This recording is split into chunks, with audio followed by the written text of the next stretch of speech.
22. gada pirmās daļas valsts eksāmena pēdējais uzdevums. Tas ir optimālais līmenis 12. klasē. Kādā kūpotavā katru dienu reģistrēja pārdoto kūku skaitu? Dati par dienā pārdoto skaitu apkopoti diagrammā. Zināms, ka 1. oktobrs bija pirmdiena. Šis uzdevums ir par 5 punktiem un tiešām atmaksājas viņu visu skaisti izrēķināt, noformēt un atbildēt. Var sakot, pārdoto kūku skaits 1. līdz 21. oktobrs. Pirmais, kas mums ir jautāts, ir nosaka dotās datu kopas dienā pārdoto kūku skaitu jeb amplitūdu. Un kas tad mums ir amplitūda? Amplitūda mēdz apzīmēt ar R. Ir, pieņemsim, ka mēs X novērojums taisam. Lielākā vērtība mīnus mazākā vērtība. To mēs tikai atceramies, bet pierakstīsim amplitūda ir un rēķināsim. Ja mēs teikt skatāmies attēlā, kāda mums ir maksimālā vērtība, šeit mums ir vislielākais skaitlis 35 un vismazākais skaitlis, kāds mums ir pārdotais kūku skaits, ir 8. 35 mīnus 8. To arī pierakstam. Amplitūda mums ir 35 mīnus 8. Un atbildīt jāpieraksta tam paredzētajā laukā. Tālāk mums ir teikts, datus par dienā pārdoto kūku skaitu grupē vienādu garumu intervālos, biežuma tabulas pirmās kolonas daudzpunktēs ierakstot kūku skaita vērtības.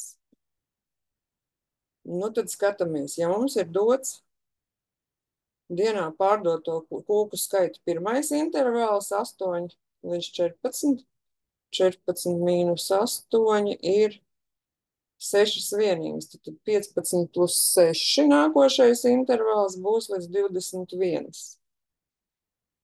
Tagad mēs rakstam nākošais 21 ir nākošais intervāls 22 plus 6, 28. 28 plus 1 ir 29. Un tagad mums atliek saskaitīt, cik intervālā no 15 līdz 21 mums bija kūkas pārdotas dienā. No 15 līdz 21. Kaut kur šeit no 15 līdz 21. 1, 2, 3, 4. Ejam pierakstam atbildi.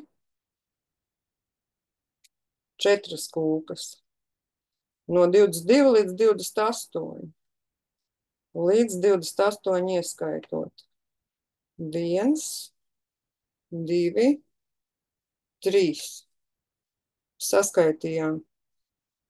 Un, lai nejuktu, es pat ar ķeksīti atzīmēju, bet varbūt tā gluži nevajag darīt. Un vairāk, kas te mums palika neatzīmēts, vairāk par 28 mums ir no 29, 1, 2, 3, 4, 5 un 6 arī ir no 29. 6 atzīmēm, 6 reizes mums ir pārdots no 29 līdz 35 kūkām. Tabula ir aizpildīta. Ejam pie nākošā darbiņa.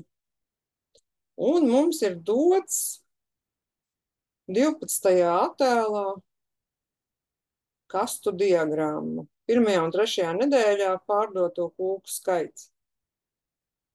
27.4 prasa nosaki 2. kvartila 1. nedēļas datiem. Un te ir jāatcerās, kas ir kvartilis. Tad šī vietiņā bija Q0, šī vietiņā bija Q1, šī strīpiņa ir Q2, beigu vieta ir Q3, un šo te sauc par Q4. Tas nu gan ir jāpatur prātā. Un ja mums prasa otro kvartili, tad mēs te braucam no šīs strīpas Q2 pirmai nedēļai un nolasam šī vietā ir 16. Varēja rakstīt Q2 ir 16. Tā varbūt būtu pat zolīdāk, un atbildes vietā jāieraksta skaitlis 16. Un 5. punktiņš mums saka, nosaka starpkvartiļu amplitūdu 3. nedēļas datiem. Un tagad 3. nedēļas dati. Šeit ir Q1, šeit ir Q3. 3. nedēļai attiecīgi šai te kastītais pierakstītojas klāt, prātā paturam. Un starpkvartiļu amplitūda ir šis te Q3 mīnus Q1. Cik tad gara ir šī te kastīte? 29 mīnus 15.